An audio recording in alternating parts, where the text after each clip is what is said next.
എല്ലാവർക്കും നമസ്കാരം. വീണ്ടും ഒരിക്കൽ കൂടി വായനാ നിമിഷത്തിലേക്ക് ഹൃദയം നിറഞ്ഞ സ്വാഗതം. ഇന്ന് മലയാളികൾ വായിച്ചിരിക്കേണ്ട ചില ആത്മകഥകളാണ് നിങ്ങൾക്ക് ഞാൻ പരിചയപ്പെടുത്തുന്നത്. ആത്മകഥകൾ ഒരു വ്യക്തിയുടെ കഥയാണ്, ഒരു വ്യക്തിയുടെ ജീവിത കഥയാണ്. പലപ്പോഴും ആത്മകഥകൾ ആ വ്യക്തിയെ മാത്രമല്ല ഉൾക്കൊള്ളുക, ഒരു സമൂഹത്തെയും ഒരു ദേശത്തെയും തന്നെ ഉൾക്കൊള്ളാറുണ്ട്. അതുകൊണ്ട് തന്നെ ആത്മകഥകൾ ചരിത്രത്തിന്റെ ഭാഗങ്ങളാണ്. ഇന്നത്തെ ഈ തെരഞ്ഞെടുപ്പിൽ ഞാൻ ആത്മകഥകൾ എന്ന ലേബലിൽ വന്ന പുസ്തകങ്ങൾ മാത്രമാണ് ഉൾപ്പെടുത്തിയിട്ടുള്ളത്. അതും മലയാളത്തിൽ എഴുതപ്പെട്ട ആത്മകഥകൾ മാത്രം. അത്തരം ആളുകൾ എഴുതിയിട്ടുള്ള ഓർമ്മക്കുറിപ്പുകൾ ഞാൻ ഇതിൽ ഉൾപ്പെടുത്തിയിട്ടില്ല. ആത്മകഥകൾ മാത്രമാണ് ഉൾപ്പെടുത്തിയിട്ടുള്ളത്. ആദ്യ കാലഘട്ടങ്ങളിൽ ആത്മകഥകൾ എഴുതിയിട്ടുള്ളത് സാഹിത്യകാരന്മാരോ പത്രപ്രവർത്തകരോ രാഷ്ട്രീയ നേതാക്കന്മാരോ അങ്ങനെ സമൂഹത്തിൽ അറിയപ്പെടുന്ന ആളുകൾ മാത്രമായിരുന്നു. പക്ഷേ ഈ അടുത്ത 25 വർഷം എടുത്തു നോക്കുകയാണെങ്കിൽ ആത്മകഥകൾ എഴുതുന്നത് പലപ്പോഴും സമൂഹത്തിൽ അറിയപ്പെടാത്ത ആളുകളാണ്. അവർ അനുഭവിച്ച ജീവിത അനുഭവങ്ങളെ, അവരുടെ ജീവിത വിഷമങ്ങളെ, സന്തോഷങ്ങളെ ഒക്കെ ആളുകളിലേക്ക് പകർത്തിയിടാൻ അത്തരം ആത്മകഥകൾ കൊണ്ട് സാധിച്ചിട്ടുണ്ട്. എനിക്ക് തോന്നുന്നു അതുകൊണ്ട് തന്നെ ഈ അടുത്ത കാലത്താണ് ആത്മകഥാ സാഹിത്യം ഇത്രയും മനോഹരമാക്കപ്പെട്ടത്, പൂർണ്ണമാക്കപ്പെട്ടത് എന്ന് ഞാൻ വിശ്വസിക്കുന്നു. കാരണം സമൂഹത്തിൽ അറിയപ്പെടുന്നവരുടെയും അറിയപ്പെടാത്തവരുടെയും ഒരുമയുള്ള ഒരു തുകയാണ് ഓരോ സാഹിത്യവും. അതുകൊണ്ട് ആത്മകഥാ സാഹിത്യം പൂർണ്ണമാവുന്നത് ഇപ്പോഴാണ് എന്ന് ഞാൻ കരുതുന്നു. അതുകൊണ്ട് തന്നെ ഇത്തരത്തിൽ അപ്രധാനമെന്ന ജീവിതത്തിൽ നമുക്ക് തോന്നുന്ന ആളുകളുടെ ആത്മകഥകളും ഞാൻ ഈ ഒരു എന്റെ കളക്ഷനിൽ ഉൾപ്പെടുത്തിയിട്ടുണ്ട്. തീർച്ചയായിട്ടും നിങ്ങൾ വായിക്കുക ഈ 25 മലയാളത്തിലെ ഞാൻ തെരഞ്ഞെടുത്ത ആത്മകഥകൾ. ഞാൻ ആദ്യം പരിചയപ്പെടുത്തുന്ന ആത്മകഥ പ്രശസ്തനായ പത്രപ്രവർത്തകനും മിടുക്കനായ പത്രാധിപരുമായ സ്വദേശാഭിമാനി രാമകൃഷ്ണപിള്ളയുടെ എന്റെ നാടുകടത്തൽ എന്ന ആത്മകഥയാണ്. ഓരോ പത്രപ്രവർത്തകനും ഓരോ മലയാളിയും വായിച്ചിരിക്കേണ്ട ആത്മകഥയാണ് ഈ ചെറിയ ആത്മകഥ. വളരെ കുറച്ച് പേജുകൾ മാത്രമുള്ള ഈ ആത്മകഥ പക്ഷെ പറയുന്നത് തീവ്രമായ ജീവിത അനുഭവങ്ങളാണ്. DC ബുക്സ് ആണ് ഇതിന്റെ പബ്ലിഷേഴ്സ്. തീർച്ചയായും വായിക്കുക സ്വദേശാഭിമാനി രാമകൃഷ്ണപിള്ളയുടെ എന്റെ നാടുകടത്തൽ. ഇനി എന്റെ മുമ്പിലേക്ക് വരുന്ന ആത്മകഥ സ്വാതന്ത്ര്യ സമര സേനാനിയും മാതൃഭൂമി പത്രത്തിന്റെ പത്രാധിപരുമായ സ്ഥാപക പത്രാധിപരുമായ KP കേശവമേനോന്റെ സംഭവ ബഹുലമായ ആത്മകഥയാണ് കഴിഞ്ഞ കാലം. ഒരു പ്രക്ഷുബ്ധമായ കാലഘട്ടത്തിന്റെ കഥ കൂടി പറയുന്നുണ്ട് ഈ ആത്മകഥ. മലയാളത്തിലെ എക്കാലത്തെയും മികച്ച ആത്മകഥകളിൽ ഒന്നായി KP കേശവമേനോന്റെ കഴിഞ്ഞ കാലത്തെ കണക്കാക്കാം. മാതൃഭൂമി പബ്ലിക്കേഷൻസ് ആണ് ഇത് പുറത്തിറക്കിയിട്ടുള്ളത്. കേരളത്തിന്റെ സാമൂഹിക നവോത്ഥാനത്തിന് നേരെ പിടിച്ച കണ്ണാടി എന്ന് വിശേഷിപ്പിക്കുന്ന ഒരു ആത്മകഥയാണ് ഞാൻ ഇനി പരിചയപ്പെടുത്തുന്നത്. VT ഭട്ടതിരിപ്പാടിന്റെ കണ്ണീരും കിനാവും. കേരള സാഹിത്യ അക്കാദമി അവാർഡ് നേടിയ ആത്മകഥ കൂടിയാണിത്. VTയുടെ ബാല്യ കൗമാര യൗവന കാലഘട്ടം മാത്രമല്ല ഇതിൽ പ്രതിപാദിക്കുന്നത്. ബ്രാഹ്മണ സമൂഹത്തിൽ സംഭവിച്ച മാറ്റങ്ങൾ, അനാചാരങ്ങളിൽ നിന്ന് നല്ല ഭാവത്തിലേക്കുള്ള ബ്രാഹ്മണ സമൂഹത്തിന്റെ മാറ്റങ്ങൾ കൂടി പ്രതിപാദിക്കുന്ന ഒരു ആത്മകഥയാണിത്. കൃത്യമായ രാഷ്ട്രീയ സാമൂഹിക പഠനവും അതുപോലെ തന്നെ വളരെ വ്യക്തമായ ഒരു ചരിത്ര സഹായ കൂടിയാണ് ഈ ആത്മകഥ. VT ഭട്ടതിരിപ്പാടിന്റെ കണ്ണീരും കിനാവും. ഒരു നാടകക്കാരന്റെ, ഒരു നാടകകൃത്തിന്റെ ആത്മകഥയാണ് ഇനി ഞാൻ നിങ്ങൾക്ക് മുമ്പിൽ പരിചയപ്പെടുത്തുന്നത്. തോപ്പിൽ ഭാസിയുടെ ഒളിവിലെ ഓർമ്മകൾ. പ്രേക്ഷകരെ, വായനക്കാരെ കൂടുകൂടെ ചിരിപ്പിച്ചും ഇച്ചിരി കരയിപ്പിച്ചും എഴുതപ്പെട്ട ആത്മകഥ. മലയാളത്തിലെ എക്കാലത്തെയും മികച്ച ആത്മകഥകളിൽ ഒന്നാണ് ഒളിവിലെ ഓർമ്മകൾ. ഒരു വ്യക്തിയുടെയും ഒരു പ്രസ്ഥാനത്തിന്റെയും യാത്രകളിലൂടെയുള്ള ഒരു എത്തിനോട്ടമായി ഈ ആത്മകഥയെ വിശേഷിപ്പിക്കാം. കമ്മ്യൂണിസ്റ്റ് ചരിത്രത്തിന്റെ ഭാഗം വളരെ വ്യക്തമായി അടയാളപ്പെടുത്തുന്ന ഒരു ആത്മകഥ കൂടിയാണ് ഈ ആത്മകഥ. പ്രഭാത് ബുക്ക് ഹൌസ് ആണ് ഈ ആത്മകഥ ഒളിവിലെ ഓർമ്മകൾ പ്രസിദ്ധീകരിച്ചിരിക്കുന്നത്. മലയാളത്തിലെ പ്രശസ്ത വാഗ്മിയും എഴുത്തുകാരനും അധ്യാപകനും ഭരണകർത്താവും ഒക്കെയായ ജോസഫ് മുണ്ടശ്ശേരിയുടെ കൊഴിഞ്ഞ ഇലകൾ മലയാളത്തിലെ മികച്ച ആത്മകഥകളിൽ ഒന്നാണ്. ഒരുപക്ഷെ കേരള വിദ്യാഭ്യാസ സാമൂഹിക സാംസ്കാരിക നേട്ടങ്ങളുടെയും കോട്ടങ്ങളുടെയും വ്യക്തമായ ഒരു നേർചിത്രം പകർന്നു നൽകുന്ന ആത്മകഥയാണ് മുണ്ടശ്ശേരി മാഷിന്റെ കൊഴിഞ്ഞ ഇലകൾ. കൊഴിഞ്ഞ ഇലകളിൽ കൊഴിയാതെ നിൽക്കുന്നത് മുണ്ടശ്ശേരി മാഷിന്റെ ജീവിതം മാത്രമല്ല, കേരളത്തിലെ നവോത്ഥാന പ്രസ്ഥാനങ്ങളുടെ ജീവിത വഴികൾ കൂടിയാണ്. എല്ലാവരും വായിക്കേണ്ട ഒരു ആത്മകഥ തന്നെയാണ് ജോസഫ് മുണ്ടശ്ശേരിയുടെ കൊഴിഞ്ഞ ഇലകൾ. ഇനി ഞാൻ പരിചയപ്പെടുത്തുന്നത് മലയാളത്തിലെ നോവലിസ്റ്റും നാടകകൃത്തുമായ ചെറുകാടിന്റെ, ഗോവിന്ദ പിഷാരടി എന്ന ചെറുകാടിന്റെ ആത്മകഥയാണ്. ജീവിതപാത എന്ന ആത്മകഥ. കേരള സാഹിത്യ അക്കാദമി അവാർഡും കേന്ദ്ര സാഹിത്യ അക്കാദമി അവാർഡും നേടിയ ആത്മകഥയാണ് ചെറുകാടിന്റെ ജീവിതപാത.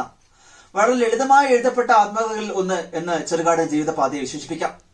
അദ്ദേഹത്തിന്റെ ആത്മകഥ മാത്രമല്ല, കമ്മ്യൂണിസ്റ്റ് പാർട്ടിയുടെ ചരിത്രം കൂടി പ്രതിപാദിക്കുന്ന ഒരു പുസ്തകം തന്നെയാണ് ചെറുകാടിന്റെ ജീവിതപാത. മലയാളത്തിൽ ഏറ്റവും മനോഹരമായി എഴുതപ്പെട്ട ഒരു ആത്മകഥയാണ് ഇനി ഞാൻ നിങ്ങളുടെ മുമ്പിലേക്ക് പരിചയപ്പെടുത്തുന്നത്. മഹാകവി പിയുടെ ആത്മകഥ, പി കുഞ്ഞിരാമൻ നായരുടെ ആത്മകഥ, കവിയുടെ കാൽപ്പാടുകൾ. വളരെ മനോഹരമായി എഴുതപ്പെട്ട ഒരു ആത്മകഥയാണിത്. പിയുടെ ചരിത്രം, ജീവിതരേഖ, അദ്ദേഹം കവിതയെന്ന ദേവതയെ തേടിയുള്ള ഒരു ആത്മീയ യാത്ര പോലെയാണ് ഈ പുസ്തകത്തിൽ എഴുതിയിട്ടുള്ളത്. DC പബ്ലിഷ് ചെയ്തിരിക്കുന്ന ഈ പുസ്തകത്തിൽ അദ്ദേഹത്തിന്റെ മറ്റ് ഓർമ്മക്കുറിപ്പുകളായ നിത്യകനികയെ തേടി, എന്നെ തിരിയുന്ന ഞാൻ എന്നീ ഭാഗങ്ങൾ കൂടി ഉൾപ്പെടുത്തിയിട്ടുണ്ട്. അതുകൊണ്ട് തന്നെ മഹാകവി പി കുഞ്ഞിരാമൻ നായരുടെ എല്ലാ ഭാവങ്ങളെയും ഉൾക്കൊള്ളുന്ന ഒരു ആത്മകഥാ പുസ്തകമായി ഈ പുസ്തകത്തെ കവിയുടെ കാൽപ്പാടുകളെ വിശേഷിപ്പിക്കാം. ഇനി ഞാൻ പരിചയപ്പെടുത്തുന്നത് മലയാളത്തിലെ മറ്റൊരു നാടകക്കാരന്റെ ആത്മകഥ തന്നെയാണ്. നാടക ആചാര്യനായ NN പിള്ളയുടെ ആത്മകഥ ഞാൻ എന്ന ആത്മകഥ NN പിള്ളയുടെ ജീവിതത്തിലെ മനോഹരവും സങ്കടകരവും ക്രൂരവും അങ്ങനെ ജീവിതത്തിന്റെ എല്ലാ മുഖങ്ങളെയും വളരെ സത്യസന്ധമായി എഴുതപ്പെട്ട അപൂർവങ്ങളിൽ അപൂർവമായ ആത്മകഥയായി വിശേഷിപ്പിക്കാം. ആത്മകഥാ ചരിത്രത്തിലെ എന്തുകൊണ്ടും വിശേഷ സ്ഥാനം അർഹിക്കുന്ന ആത്മകഥയാണ് NN പിള്ളയുടെ ഞാൻ. മലയാള സാഹിത്യത്തിലെ യാത്രാ ചരിത്രത്തിന്റെ കുലപതിയായ SK പൊറ്റക്കാടിന്റെ ആത്മകഥ എന്റെ വഴിയമ്പലങ്ങൾ വളരെ മനോഹരമായി എഴുതപ്പെട്ട മറ്റൊരു ആത്മകഥയാണ്. തന്റെ യാത്രകളിലെ വഴിയമ്പലങ്ങളെ കുറിച്ചാണ് SK ഈ പുസ്തകത്തിൽ വിവരിക്കുന്നത്. വളരെ രസകരമായിട്ടാണ് ഈ പുസ്തകം നമ്മുടെ മുമ്പിൽ അവതരിപ്പിച്ചിട്ടുള്ളത്. അദ്ദേഹത്തിന്റെ ജീവിതയാത്രയിലെ വഴിത്തിരിവായ ബോംബെ യാത്ര മുതൽ ഉള്ള കാര്യങ്ങൾ വളരെ രസകരമായി അവതരിപ്പിക്കുന്ന ഈ ആത്മകഥ ഓരോ മലയാളിയും വായിച്ചിരിക്കേണ്ട ഒരു ആത്മകഥയാണ്. SK പൊറ്റക്കാടിന്റെ എന്റെ വഴിയമ്പലങ്ങൾ. പ്രശസ്തനായ മലയാള സാഹിത്യകാരന്റെ അതിപ്രശസ്തമായ ഒരു ആത്മകഥ, പുനത്തിൽ കുഞ്ഞബ്ദുളിയുടെ നഷ്ടജാതകം. വളരെ സത്യസന്ധമായി ഹൃദയഹാരിയായി എഴുതപ്പെട്ട ഒരു ആത്മകഥ.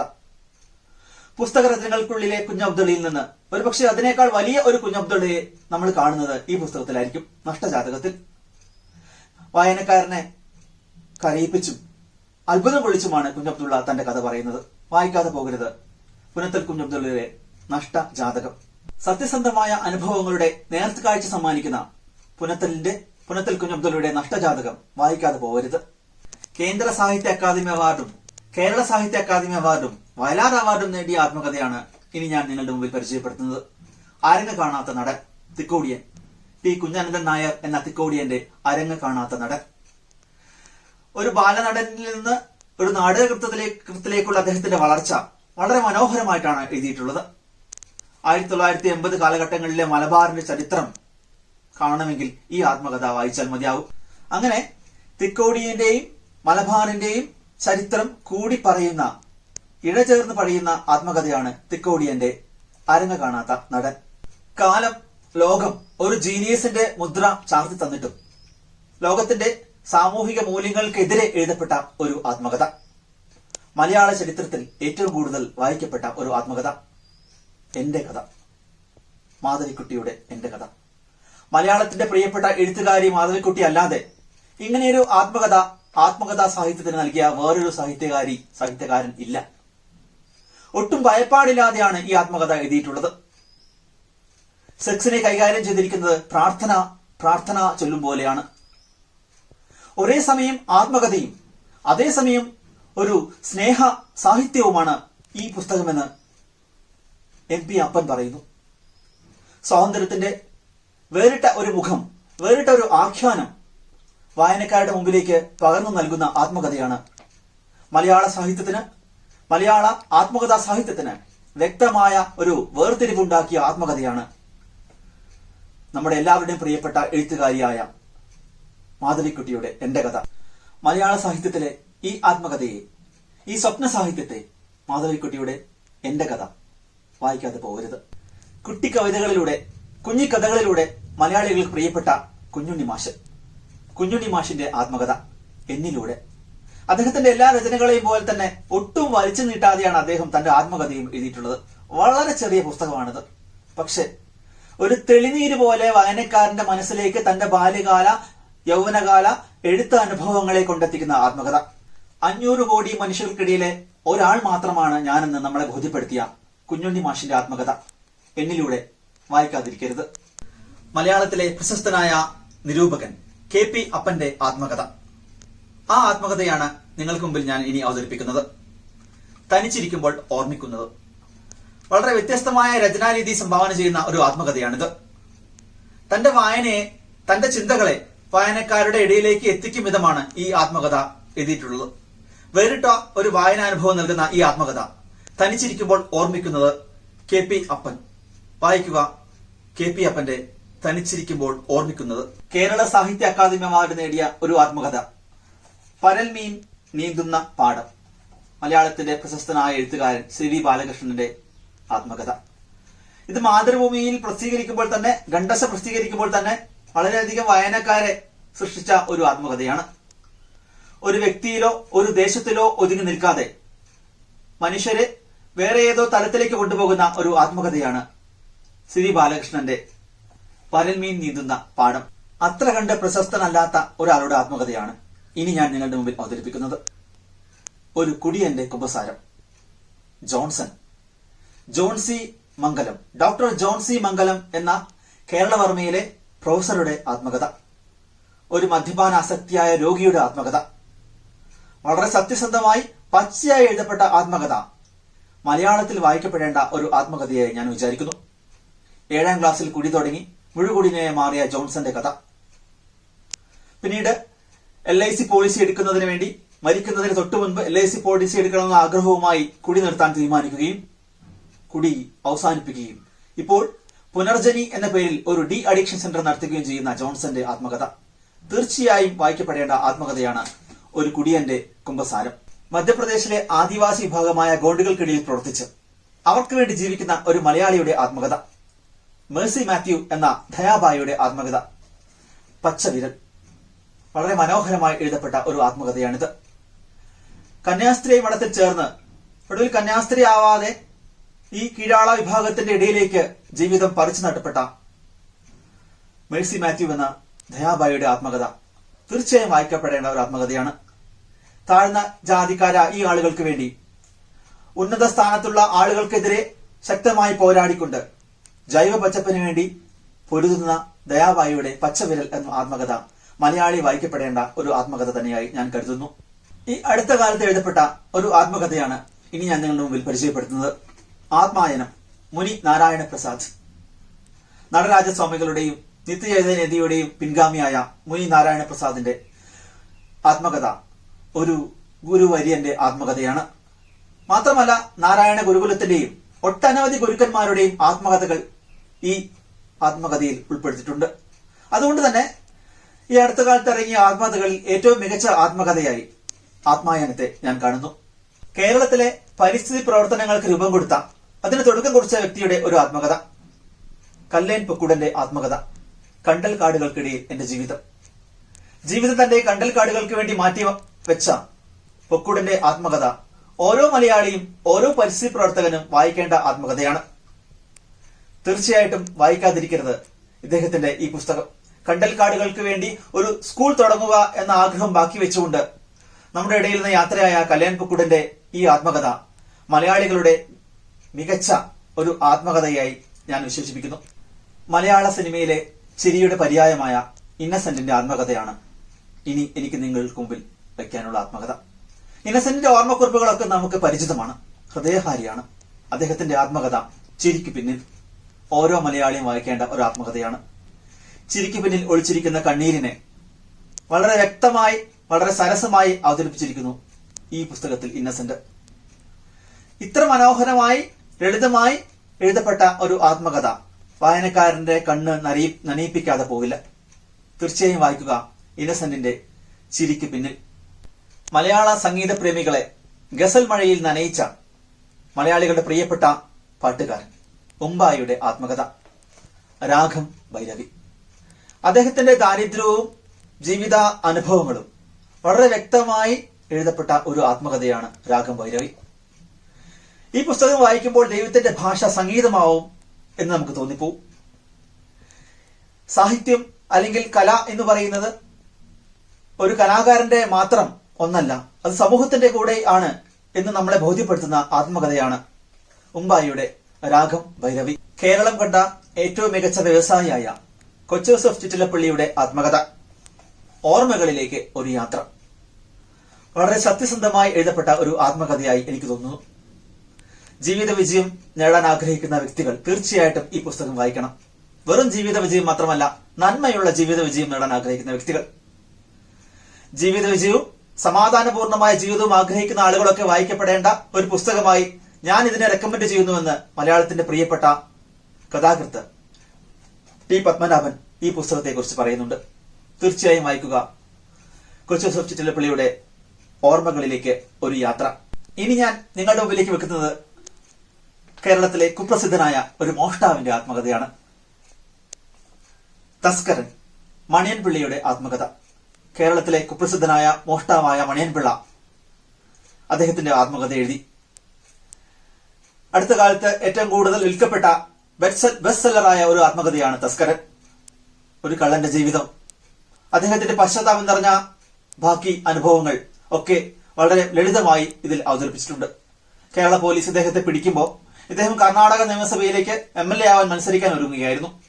ആ ഒരു വളർച്ച അദ്ദേഹത്തിന്റെ വളർച്ച അല്ല എന്നും അതിൽ അപരാധം തോന്നുന്നു എന്ന് നമ്മളോട് തുറന്നു സമ്മതിക്കുന്ന ഒരു എഴുത്താണ് മണിയൻപിള്ളയുടെ തസ്കരൻ. തീർച്ചയായിട്ടും വായിക്കുക. കേരളത്തിൽ ഏറെ ചലനം സൃഷ്ടിച്ച, ഏറെ വിവാദമുണ്ടാക്കിയ ഒരു ആത്മകഥയാണ് ഒരു ലൈംഗിക തൊഴിലാളിയുടെ ആത്മകഥ, നളിനി ജമീല. ഒരു ലൈംഗിക തൊഴിലാളിയുടെ തുറന്നെഴുത്തൽ തീർച്ചയായിട്ടും കേരളത്തെ ഞെട്ടിച്ചിട്ടുണ്ടായിരുന്നു. അതിനെ പോസിറ്റീവായും നെഗറ്റീവായും സംസാരിച്ച ആളുകൾ ഏറെ ഉണ്ടായിരുന്നു. ഈ പുസ്തകം ഇന്ത്യയിലെ മറ്റ് 6 ഭാഷകളിലേക്ക് തർജ്ജമ ചെയ്യപ്പെട്ടിട്ടുണ്ട്. ഇംഗ്ലീഷിലേക്കും തർജ്ജമ ചെയ്യപ്പെട്ട പുസ്തകമാണ്. എന്തു തന്നെ ആയാലും ലൈംഗിക തൊഴിലാളികളോടുള്ള സർക്കാരിന്റെയും സമൂഹത്തിന്റെയും മനോഭാവത്തിൽ ഒരുപാട് മാറ്റം വരുത്താൻ കാരണമായ പുസ്തകമാണ് നളിനി ജമീലയുടെ ഈ പുസ്തകം. ഈ പുസ്തകം വായിക്കാതെ പോകരുത്. ഞാൻ ലൈംഗിക തൊഴിലാളി, നളിനി ജമീല. അവസാനമായി ഞാൻ പരിചയപ്പെടുത്തുന്നത് ഒരു യുവ IAS കാരന്റെ ആത്മകഥയാണ്. മുഹമ്മദ് അലി ശിഹാബ് IAS. വിരലറ്റം. അനാഥാലയത്തിൽ നിന്ന്, കൂലിവേലയിൽ നിന്ന് സിവിൽ സർവീസിലെത്തപ്പെട്ട മുഹമ്മദ് അലി ശിഹാബ്. മലപ്പുറം ജില്ലയിൽ ജനിച്ച ആ യുവാവിന്റെ ഇച്ഛാശക്തിയുടെ ഒരു കഥയാണ് ഈ ആത്മകഥ. ഓരോ മലയാളിയും വായിച്ചിരിക്കേണ്ട ആത്മകഥ. ഇത് ജീവിതം വെട്ടിപ്പിടിച്ചവന്റെ ആത്മകഥയല്ല, ജീവിതം ജീവിച്ചുകൊണ്ട് മുന്നേറിയ ഒരു മലയാളിയുടെ ആത്മകഥയാണ്. ഓരോ മലയാളിക്കും പ്രചോദനം നൽകുന്ന ആത്മകഥ. തീർച്ചയായും വായിക്കുക.